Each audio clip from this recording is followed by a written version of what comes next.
Hello students, learn and learn channel में आपका स्वागत है।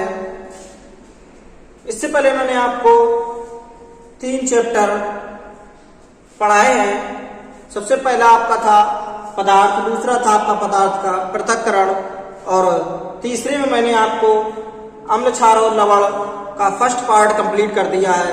अब इसके बाद मैं आपको उसी क्रम में आगे पढ़ाने जा रहा हूं अम्ल, क्षार और लवण के बारे में। फर्स्ट में आपने देखा किस तरीके से हम अम्ल और क्षार लवण की पहचान कर सकते हैं। तो चलिए अब हम स्टार्ट करते हैं। सबसे पहले अम्ल और क्षार लवण के जो क्वेश्चन बनते हैं तो स्टार्ट करते हैं। सबसे पहले अगला नंबर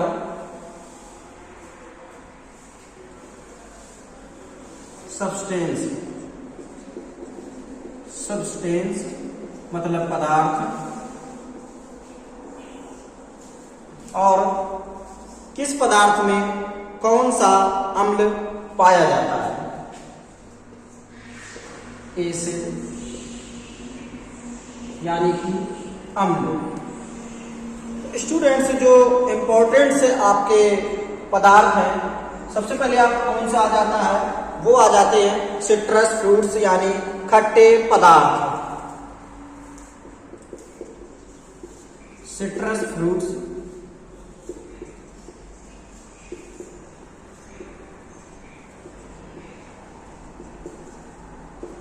खट्टे पदार्थ। स्टूडेंट्स, आप लोगों ने पढ़ा भी होगा और नहीं भी कुछ लोगों ने पढ़ा होगा। तो खट्टे पदार्थ, तो खट्टे पदार्थों में आपको पता है लगभग सभी पदार्थों में कुछ ना कुछ, जो खट्टे पदार्थों में होते सभी में कुछ ना कुछ तत्व एसिडिक पाए जाते हैं। तो खट्टे पदार्थों में जो पाया जाता है वो आपको कौन सा होता है, वो आपका होता है सिट्रिक एसिड। सिट्रिक एसिड जो आपका पाया जाता है खट्टे पदार्थों में प्रचुर मात्रा में क्या पाई जाती है, वो आपकी पाई जाती है विटामिन सी। विटामिन सी या विटामिन या विटामिन सी खट्टे पदार्थों में आपकी प्रचुर मात्रा में पाई जाती है। और विटामिन सी का जो रासायनिक नाम होता है वो क्या होता है, वो आपका होता है एस्कॉर्बिक एसिड। एस्कॉर्बिक एसिड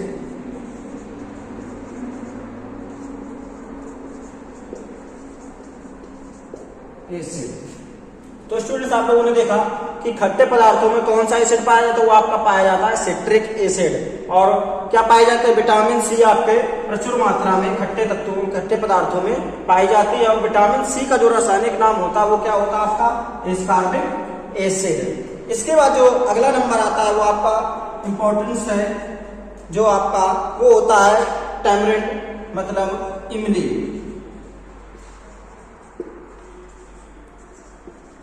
इमली, टैमरिंड, इमली। तो इमली में जो आपका एस्टिक एसिड पाया जाता है वो आपका कौन सा होता है, टार्टरिक एसिड।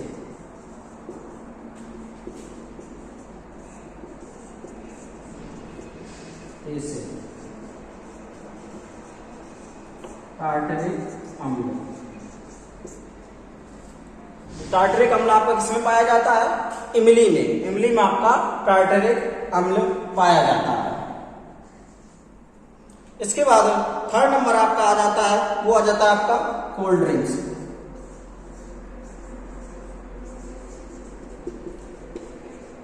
कोल्ड ड्रिंक्स जो आप लोग अक्सर अपने घरों में या मतलब कहीं बाहर घूमने जाते हैं या गर्मियों के समय में देखकर हम लोग क्या करते हैं, कोल्ड ड्रिंक्स पीते हैं। तो कोल्ड ड्रिंक्स में आपका कौन सा पाया जाता है, carbonic acid.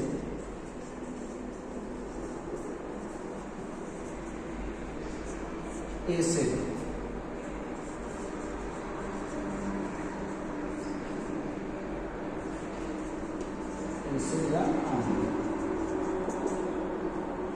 Student, cold drinks में आपको कौन सा पाया जाता है, पाया जाता है आपका कार्बोनिक एसिड।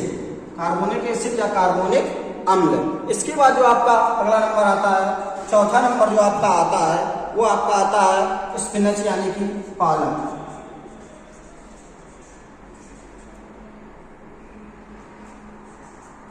पालक चौथा नंबर आपका क्या हो जाता है, स्पिनच यानी कि पालक। पालक में आपका क्या पाया जाता है, oxalic acid, oxalic acid and malic acid, acid यानी कि ऑक्जेलिक अम्ल और मैलिक अम्ल या मैलिक अम्ल। तो स्टूडेंट्स, खट्टे पदार्थों में क्या पाया जाता है, सिट्रिक एसिड, और सिट्रिक एसिड की जो मात्रा में क्या पाई जाती है, विटामिन सी, और विटामिन सी का रासायनिक नाम आपका कौन सा, एस्कॉर्बिक एसिड। आपकी टारमेंट इमली, इमली में क्या पाया जाता है, टार्टेरिक एसिड। कोल्ड ड्रिंक्स में आपका क्या पाया जाता है, कार्बोनिक एसिड, कार्बोनिक एसिड या कार्बोनिक अम्ल। स्पिनच यानी कि पालक, पालक में आपका क्या पाया, ऑक्जेलिक एसिड या मैलिक एसिड। इसके बाद जो अगला नंबर है, नंबर आता है 6 नंबर, वो आता है आपका कार्बैटरी, कार बैटरी, कार बैटरी। तो कार बैटरी में आपका कौन सा अम्ल पाया जाता है, वो पाया जाता है आपका सल्फ्यूरिक एसिड, एसिड या सल्फ्यूरिक अम्ल, सल्फ्यूरिक अम्ल आपका किसमें पाया जाता है, कार बैटरी में। इसके बाद जो आपका अगला नंबर आ जाता है 7 नंबर, जो आपका अगला नंबर आता है वो किसमें क्या होता है, आंट बाइट। आंट बाइट मतलब चींटी के डंक में। तो चींटी के डंक में जो आपका पाया जाता है वो आपका पाया जाता है फार्मिक एसिड या मेथेनोइक एसिड, या कहीं पर आपको फार्मिक एसिड लिखा हुआ नहीं मिलेगा तो फार्मिक एसिड की जगह आपका कौन सा हो जाता है, मेथेनोइक एसिड।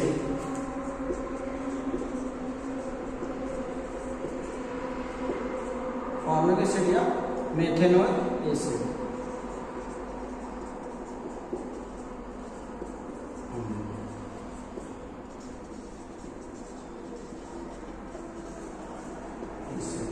कहीं ऑप्शन में ये दोनों चीजें पाए, कहीं ऑप्शन में आपको मिलेगा फार्मिक एसिड या कहीं पर मेथेनोइक एसिड, फार्मिक अम्ल।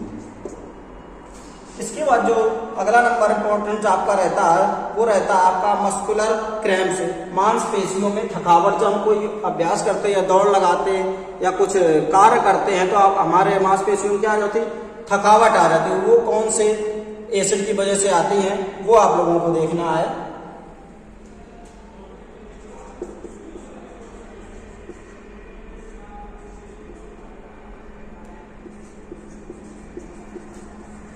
मस्कुलर क्रैम्प्स, मांसपेशियों में थकावट, मांसपेशियों में थकावट, पेशियों में थकावट। मांसपेशियों में थकावट आपकी किस वजह से आ जाती है, वो आ जाती है आपकी लैक्टिक एसिड की वजह से मांसपेशियों में आपके थकावट आ जाती है।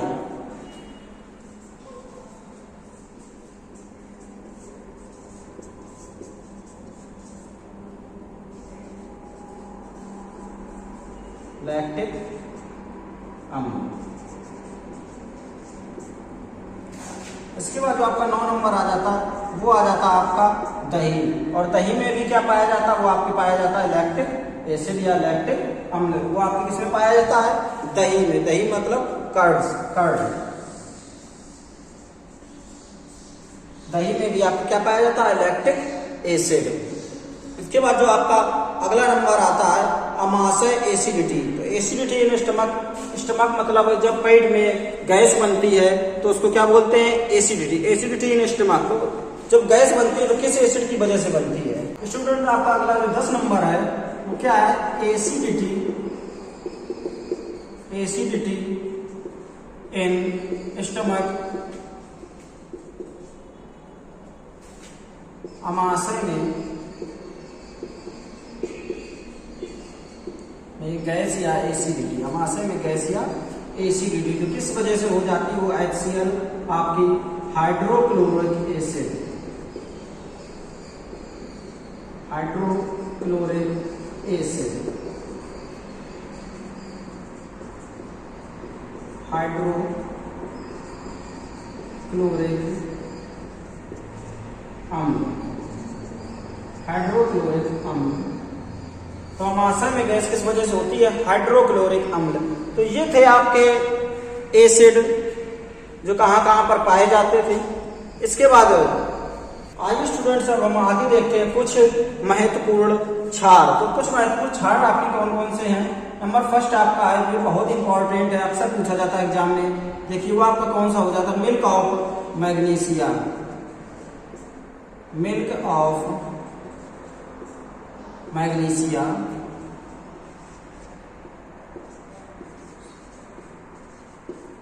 मिल्क ऑफ मैग्नीशिया मतलब मिल्क ऑफ मैग्नीशिया किसको कहते हैं?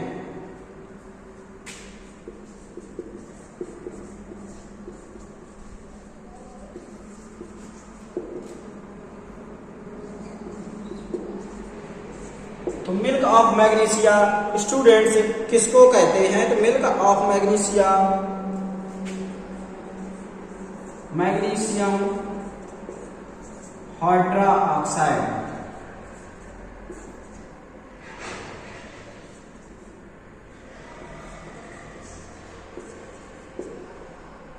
Magnesium hydroxide.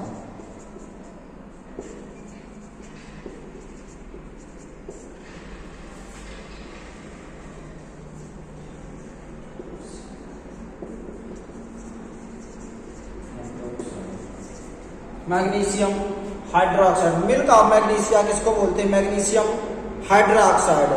तो ये मैग्नीशियम हाइड्रोक्साइड का उपयोग कहां पर होता है? एंटासिड के रूप में। इसका उपयोग कहां पर होता है? एंटासिड के रूप में। एंटासिड के रूप का मतलब कि पेट में जब आपके गैस बनती है तो क्या यूज किया जाता है? आपका एंटासिड। तो एंटासिड के रूप में आपको क्या दिया है? तो मैग्नीशियम हाइड्रोक्साइड एंटासिड के रूप में क्या दिया जाता है? क्या उसके कैसे होते हैं? क्षारीय होते हैं। कैसे होते हैं? क्षारीय। और अमाशय में गैस उपचार में प्रयुक्त होते हैं। तो ये अमाशय में गैस के उपचार में क्या होते हैं? प्रयुक्त होते हैं, या गैस के उपचार के लिए। इसके बाद जो आपका आता है सेकेंड नंबर, वो आता है आपका कास्टिक सोडा। सेकेंड नंबर में आपके आ जाता है, वो आता है आपका कास्टिक सोडा।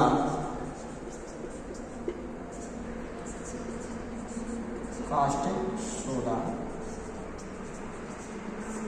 Caustic soda. तो स्टूडेंट्स कास्टिक सोडा आपका क्या होता है? NaOH, sodium hydroxide, sodium hydroxide, sodium hydroxide.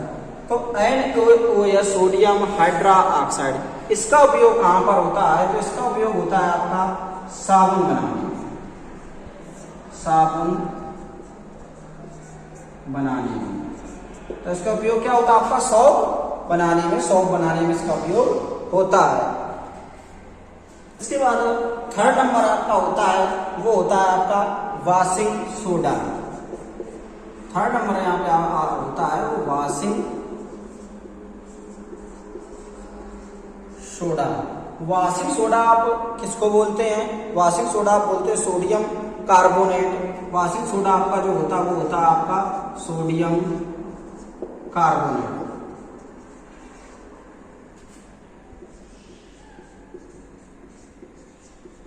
Sodium carbonate,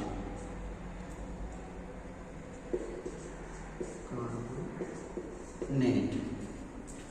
इसका उपयोग स्टूडेंट्स हम लोग कहां पर करते हैं? इसका उपयोग हम लोग क्या करते हैं? डिटर्जेंट बनाने में,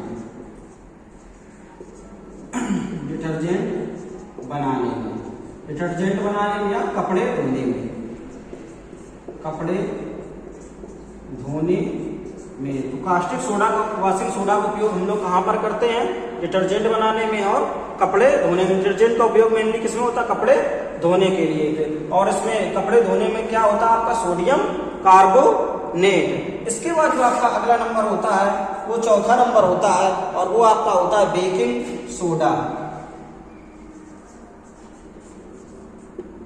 baking soda students, baking soda आपका क्या होता है? बेकिंग सोडा आपका होता है sodium bicarbonate. Sodium bicarbonate, sodium bicarbonate,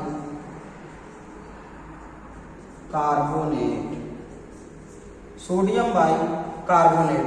तो इसका उपयोग कहां पर स्टूडेंट होता है? इसका उपयोग होता है खाने के पदार्थ में। जब खाने के पदार्थ बनाते हैं उसमें क्या होता है? सोडियम बाइकार्बोनेट का उपयोग होता है खाने के पदार्थ में। मेनली बेकिंग सोडा का उपयोग कहाँ होता है? खाने के पदार्थ में।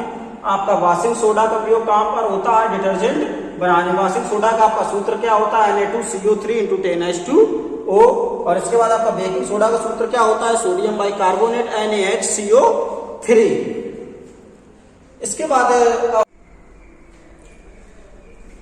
बाद स्टूडेंट्स की जो इंपॉर्टेंस है वो आपकी पूछी जाती है उदासीनीकरण प्रक्रिया, न्यूट्रलाइजेशन रिएक्शन। तो उदासीनीकरण आपकी प्रक्रिया कैसे होती है? उदासीनीकरण प्रक्रिया, उदासीनीकरण प्रक्रिया, न्यूट्रलाइजेशन रिएक्शन। उदासीनीकरण प्रक्रिया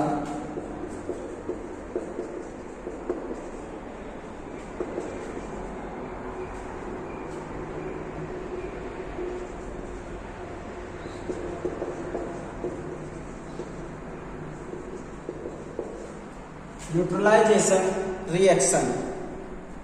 तो स्टूडेंट न्यूट्रलाइजेशन रिएक्शन कैसे होती है? जब अम्ल और प्लस क्षार, जब अम्ल प्लस क्षार आपके मिलते हैं, मतलब एसिड और बेस।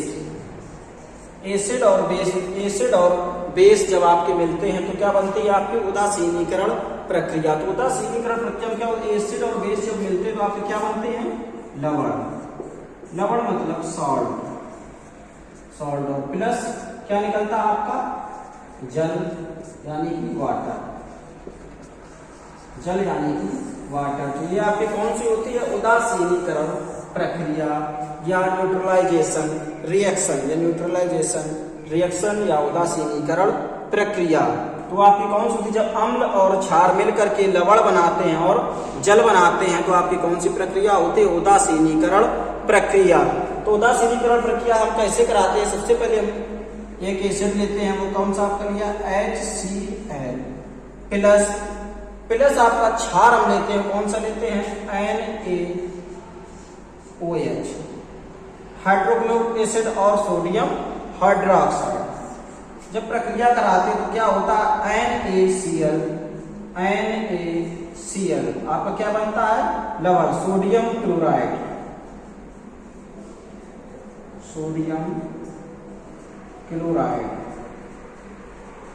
सोडियम क्लोराइड प्लस आपका क्या बनता है? H2O यानी कि जल या वाटर, H2O। ये आपका क्या होता है? हाइड्रोक्लोरिक एसिड, हाइड्रोक्लोरिक अम्ल, sodium hydroxide, sodium hydroxide, sodium hydroxide. तो क्या हुआ? Hydrochloric acid plus sodium hydroxide जब इसकी रिएक्शन कराते तो क्या बनता है? NaCl।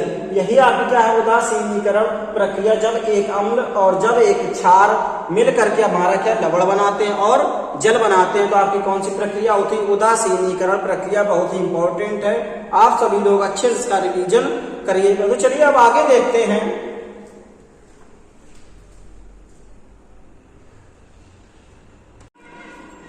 स्टूडेंट्स आगे जो आप लोगों के एग्जाम के हिसाब से कुछ महत्वपूर्ण बिंदु हैं वो है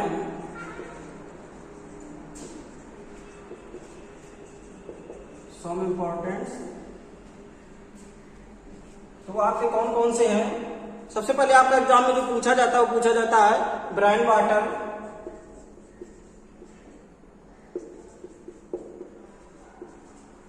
ब्राइन वाटर,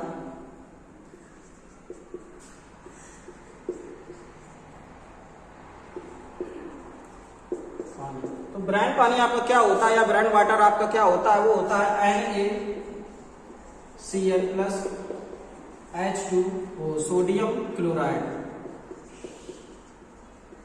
सोडियम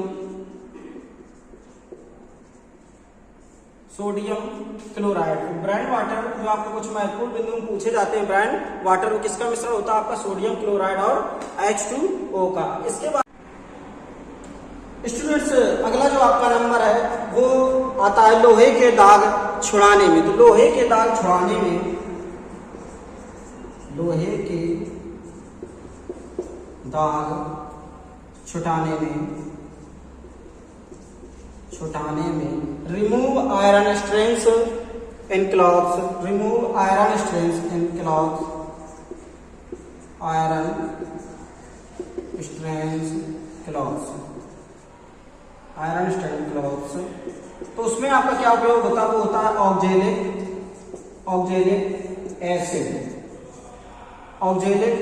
एसिड। तो लोहे के दाग छुड़ाने में आपका किसका प्रयोग होता है? ऑक्जेलिक एसिड का। इसके बाद जो आपका अगला नंबर है वो आपका है इनो में उपस्थित क्षार। तो जो इनो में एंटासिड के रूप में उपयोग होता है वो कौन सी क्षार उपयोग में आती है? इनो में उपस्थित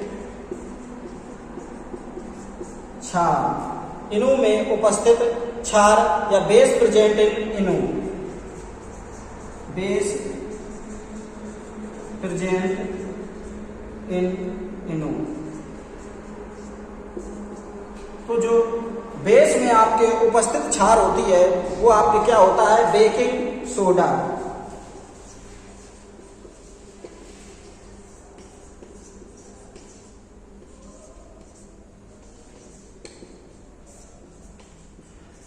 बेकिंग सोडा, इनों में आपके उपस्थित क्या होता है? वो होता है आपका बेकिंग सोडा। इसके बाद जो आपका अगला जो इंपॉर्टेंट पूछा जाता है वो आपका पूछा जाता है आसुत जल। अगला जो इंपॉर्टेंट वो आपका पूछा जाता है आसुत जल, यानी कि डिस्टिल्ड वाटर। जो आपका होता है आसुत जल, डिस्टिल्ड वाटर,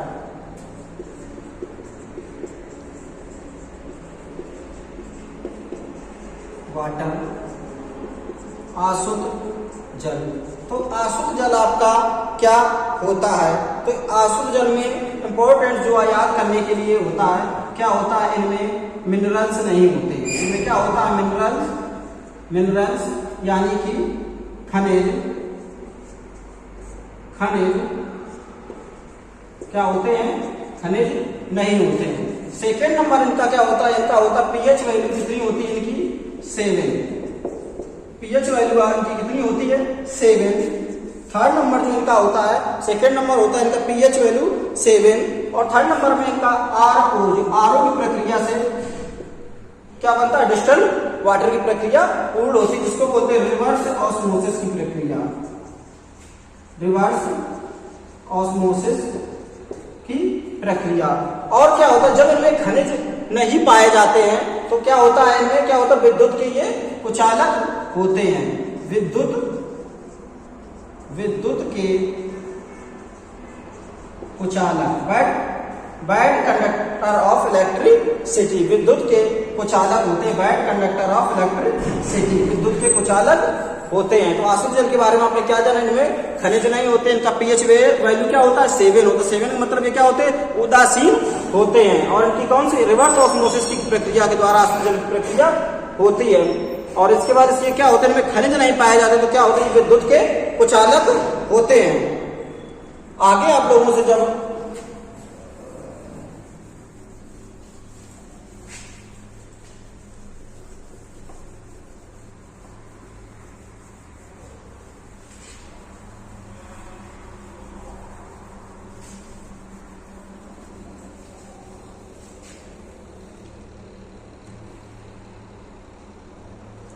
आगे स्टूडेंट्स एक क्वेश्चन आप लोगों जैसे हमारे पास दो क्या है, दो टेस्ट ट्यूब है, दो टेस्ट ट्यूब है ए और बी, दोनों में हमारे क्या है एसिड भरा है। ए की पीएच वैल्यू जो है 3 और ए की पीएच वैल्यू क्या है 5। तो इसमें कौन सबसे ज्यादा आपका एसिडिक होगा? तो सबसे ज्यादा एसिडिक क्या होगा आपका, जिसका पीएच वैल्यू सबसे कम होगा वो सबसे ज्यादा आपका एसिडिक होगा। यानी कि lower the pH higher the acidic, lower the pH